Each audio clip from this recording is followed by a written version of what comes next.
Ontem nós mostramos aqui no Bom Dia Mirante o protesto de moradores de uma área ocupada por eles em Balsas. E eles tiveram o fornecimento de energia elétrica interrompido pela concessionária de energia elétrica. O repórter Gil Santos está lá em Balsas acompanhando essa situação e tem as informações. Que situação difícil aí para os moradores. Gil Santos, como é que está hoje? Olha, Soares, a rodovia foi interditada ontem mesmo. O protesto durou aproximadamente 3 horas. São moradores de uma área de ocupação às margens da MA 140, próximo ao novo campus da Universidade Federal do Maranhão. Segundo eles, há quase 4 dias, o fornecimento de energia elétrica foi interrompido pela concessionária de energia elétrica. E eles fizeram a manifestação exatamente para cobrar a religação da energia. O protesto só terminou depois da intervenção da Polícia Militar e do Corpo de Bombeiros, que convenceram os moradores a liberar a rodovia com a condição de uma reunião com a intermediação da Procuradoria do município, aqui da Prefeitura de Balsas. Essa reunião aconteceu ontem à tarde com a participação do procurador do município, do vice-prefeito Celso Henrique, do presidente da associação e de uma advogada contratada lá pelos membros da associação. Segundo o procurador do município, Miranda Rego, as negociações avançaram. Durante a reunião eles fizeram contato com a Equatorial, que é a concessionária de energia elétrica aqui do Maranhão, e solicitaram que seja feita uma religação em caráter temporário, até que seja feita aí uma decisão final sobre a questão judicial, já que essa área faz parte de uma disputa entre a associação e o empresário aqui da cidade que reivindica o direito à posse dessa área que já está ocupada há quase 7 anos, segundo os moradores. Antes mesmo dessa reunião, ontem à tarde, a Equatorial já havia emitido uma nota esclarecendo o que aconteceu para a energia ser cortada dos moradores. Segundo a nota, houve um acidente provocado por um motorista de um caminhão.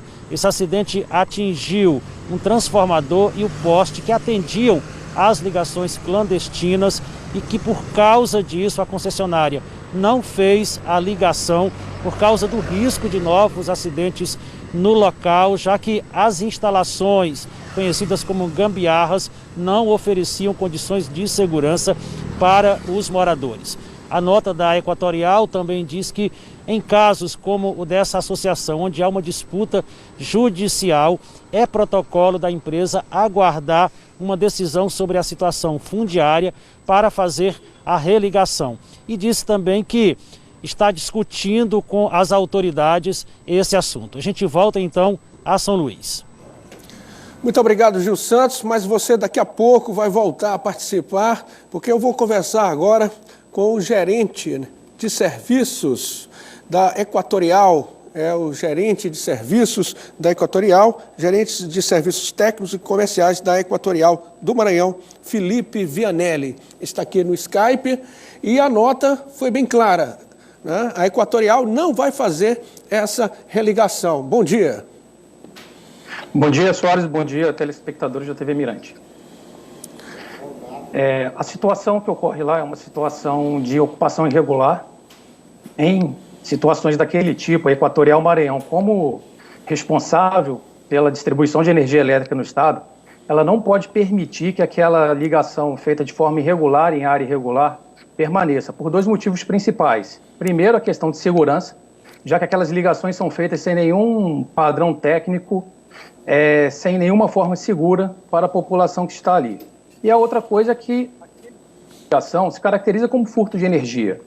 Nós, como concessão responsável pelo Estado, nós temos a obrigação de combater o furto de energia no estado do Maranhão, e aquilo é um tipo de furto. Eu queria destacar que as nossas ações de combate ao furto, elas não são apenas em cima de ligações irregulares em áreas de invasão ou área em território irregular. É somente uma das linhas de ação, né? Nós também fazemos combate ao furto em clientes que têm o processo de ligação conosco de forma normal, de forma legal, mas que também optam por furtar energia com desvio em medidores, com desvios em condutores, em cabos. E nós fazemos isso durante o ano no Estado, né? Nós temos aí, no ano de 2019, nós fizemos mais de 220 mil inspeções nessas unidades, identificamos mais de 50 mil fraudes, e destacando que o furto de energia também é crime, né? É um crime como qualquer outro, furtar qualquer outro produto ou usar qualquer outro serviço sem pagar por ele, previsto aí no artigo 155 do Código Penal, né? Retornando para a situação da invasão, qual que é o caminho a ser seguido? A Equatorial, por lei, ela só pode regularizar, colocar a instalação elétrica correta, né, dentro dos padrões corretos, se a área estiver regularizada. O caminho né, nesse caso, os moradores intervirem ao poder público responsável pela área. O poder público responsável pela área, ele tem que ter o terreno totalmente liberado para que nós possamos fazer o nosso trabalho. Nós temos todo o interesse de regularizar a comunidade, desde que de forma legal. Nós temos no Estado situações que envolvem, por vezes, embrólios judiciais, envolvendo questões ambientais ou solicitação do terreno por terceiros. A partir do momento que a Prefeitura consegue regularizar essas situações, algum problema judicial que esteja impedindo isso, ela vai solicitar formalmente a Equatorial. Vamos fazer o levantamento, vamos fazer o projeto e vamos fazer um investimento, com um investimento 100% da Equatorial Maranhão, para que nós possamos regularizar aqueles consumidores, eles passem a ser clientes da Equatorial Maranhão como os outros clientes no Estado. É importante destacar que nos últimos 5 anos, situações de regularização em áreas de invasão, nós já normalizamos mais de 19 mil unidades consumidoras, mais de 19 mil famílias beneficiadas nos últimos 5 anos, com um investimento elevado. A gente pode destacar aí algumas comunidades que nós fizemos esse trabalho, como o bairro Cidade Nova Imperatriz, com mais de 200 unidades consumidoras regularizadas, o bairro Júlio Almeida em Timon também, com mais de 200 unidades consumidoras regularizadas. No próprio ano passado, o bairro Aldeia, também em Balsas, foram 25 famílias beneficiadas também com a regularização. Então, e quais as vantagens, né? Enquanto não houver a legalização do terreno, a Equatorial não pretende fazer nada lá na região, mesmo a Prefeitura tentando uma renegociação com a Equatorial e também com as pessoas que estão ocupando o terreno? Exatamente, como eu falei no início, né? Se trata de uma condição totalmente insegura para a população que está ali, né? Risco de incêndio iminente, além de uma caracterização de furto de energia. Como eu expliquei, a Prefeitura deve buscar regularizar o terreno, a comunidade deve solicitar isso através dos meios legais, e o terreno estando liberado, a Prefeitura dando autorização e solicitando o investimento que a Equatorial fará ali, caso o terreno esteja regularizado e solicitado pela Prefeitura, somente nessa linha que nós podemos atuar ali. Eu tenho uma pergunta para o senhor, do Gil Santos, ele é o nosso repórter lá em Balsas, e ele tem uma pergunta então para o senhor. Bom dia, Felipe. Os moradores ali que ocupam aquela área dizem que se trata de uma questão social, visto que hoje moram lá aproximadamente 200 famílias e que essas famílias foram pegas de surpresa com esse corte repentino no fornecimento de energia elétrica. E eles também alegam que esse corte foi feito num período de pandemia. A minha pergunta é, mesmo considerando o fato deles não serem consumidores formais, ou seja, não estarem no cadastro da Equatorial, não existe nenhuma possibilidade de repente se fazer uma intervenção, mesmo que seja temporária, para garantir o fornecimento de energia elétrica, é claro, com a participação aí das autoridades, do poder público e do próprio Ministério Público, que deve se manifestar hoje aqui sobre essa situação?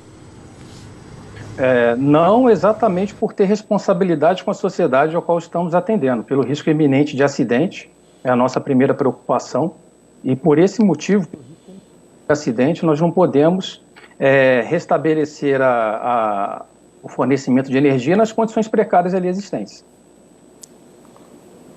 Muito obrigado, então, beleza. Gil Santos. Mais alguma colocação aqui para o nosso entrevistado?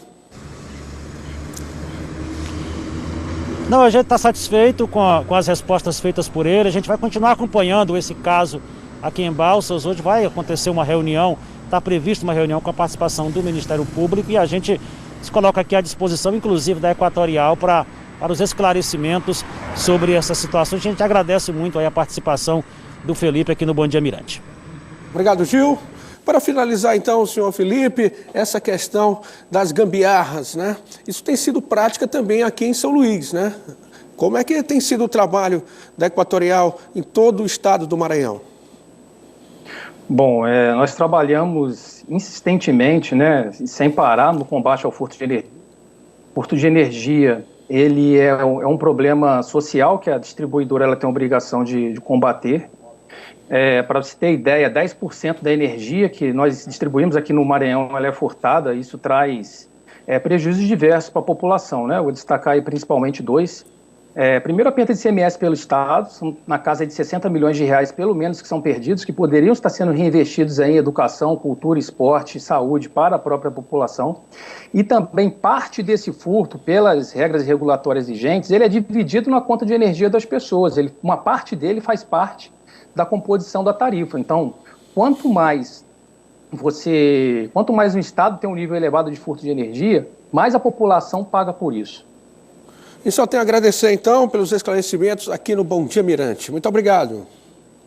Obrigado, Soares. Obrigado aos telespectadores. Estamos sempre à disposição.